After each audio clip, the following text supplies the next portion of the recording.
Улсын хурлын сонгуулийн 10 дугаар тойрог Булган аймагт Монгол Ардын намаас нэр дэвшиж буй Жаданбиин Батэрдний талаар өрсөлдөгч намаас удаа дараа худал мэдээлэл тарааж байна.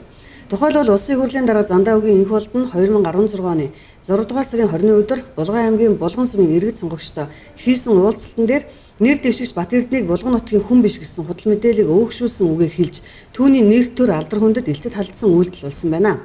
Жаданбиин Батэрдний нэр төр алдар хүндийг гутаасан мэдээ тараасан нь сонгуулийн тухай хуулийн 70 дугаар зүйлийн 71-ийн 6 заасны дагуу хэвлэл мэдээллийн хэрэгслээр бусдыг гүтгэн доромжлох хуурамч мэдээлэл тараахыг хориглоно гэсэн заалтыг зөрчсөн байна.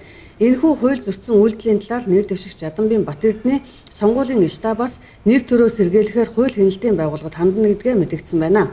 Энэхүү мэдээллийн мөрөөр бэлтгэсэн дараах сурвалжлагыг одоо хүргэе. Жаданбиин Батэрдний нэр төр алдар хүндийг гутаасан элт худал мэдээлэл тараасан улсын хурлын дарга Зандаа үгийн энх болдыг иргэний хэргийн шүүхийн хян шийдвэрлэх тухай хуулийн 511-р зүйлийн 511-ийн 1 дэх хэсгийг үндэслэн түүний итгэмжлэгдсэн төлөөлөгчөөс хан улд дүүргийн иргэний хэргийн анхан шатны шүүхэд нэхэмжлэл гаргаж байгаа юм байна. Энэхүү мэдээллийн мөрөөр бэлтгэсэн дараах сурвалжлагыг өргөж байна. За би Булган аймгийн Бугуц сумд 1938-нд төрсэн Найдингийн Балжин гэж хүн байна.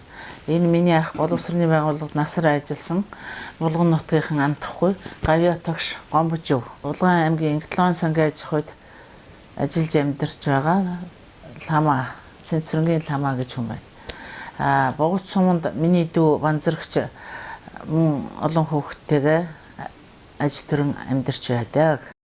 Миний хань Жаданбиин Булган аймгийн Хотгон өндөр сумын Цагаан Арал гэдэг газар 1935 онд төрсөн. Миний ханийн одоо ах дүүс нь энд одоо сууж байна.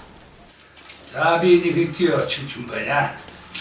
Батэрдний төр бол төрсөн эгчтэй хоёрын хүүхэд байна. Манай ээж Янжима ах Жаданбаа эд бол одоо Булган аймгийн Хотгон өндөр сумын намны уулын хүүхэд хайрхны хүүхэд одоо өсөж төрсөн юм усуд байдаг юм аа.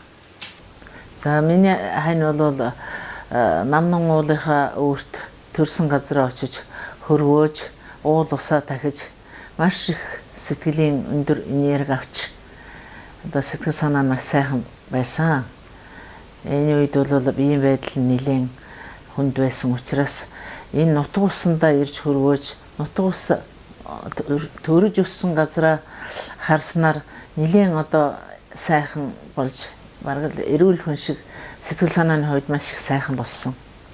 Энэ бол нутг усаа, уул усаа одоо маш их дээдлж явсны илэр юм а гэж би боддоо. Би Булган аймгийн Хотгон өндөр сумын Тэл багт малж амьдарч байгаа намайг Боёо гэдэг.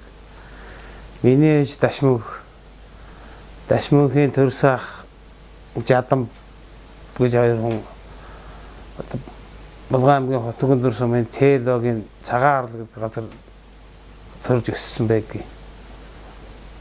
Миний ээж Дашмөнх нь Булган аймгийн Аршаан сумд өндөр насны хүртэл амьдарч байгаа. За би Булган аймгийн Сэлэнг сумд төрсэн Нэхитийн Үлзий сайхан гэдэг хүн байна. Би одоо Батэрдэн ахтаа сүүлийн 3 жил Булган аймгийнхаа төвд ажиллаж амьдарч байна. Би ахыхаа шударга зарчимт зангаар маш их бахархаж явдаг. Улсын хурлын сонгуулийн 10 дугаар тойрог Булган аймагт сонгуулийн одоо сурчлагын ажил эд явагдаж байна.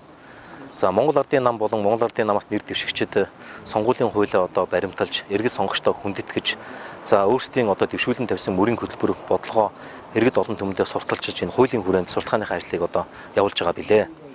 За гэтэл өрсөлдөгч улс төрийн намуудаас энэ хуулийг одоо үйл хүндэтгэх, за хуулийн заагдаагүй арга хэлбэрээр сурчлагаа явуулах гэдэг одоо ийм одоо үйл ажиллагаа төгөөмөл хандлагатай болсон байна. За жишээ нь улсын хурлын дарга Арчсан намын дарга Зандаа үгийн энх болд Булган хотын иргэд сонгогчдоо уулзахдаа Монгол Ардын нам болон Монгол Ардын намаас нэр дэвшигчдийн эсрэг одоо ташаа мэдээлэл өгч за дээрээс нь одоо Монгол Ардын намаас нэр дэвшиж байгаа Жаданбиин Батэрднийг бол одоо Булган аймагт төрөөгөн хөвсгөл нутгийн хүн гэх мэтээр ийм төөрөгдүүлсэн мэдээлэл өгч байгаад бол их харамсаж байна. Тэгэхээр одоо сонгуулийн сурчлага төгсгөл рүү ойртож байна. Улс төрийн намууд нэр дэвшигчдээс сонгуулийн одоо хуулиа баримталж хуулийн загсан арга хэлбэрээр сонгуулийнхаа сурчлагыг явуулахыг уриалж байна. За улсын хурлын сонгуулийн 10 дугаар тойрог Булган аймагт Монгол Ардын намаас нэр дэвшиж байгаа Батэрдний аав Балжингийн Жаданбиин Булган аймгийн Хотгон өндөр суманд төрсэн хүн юм.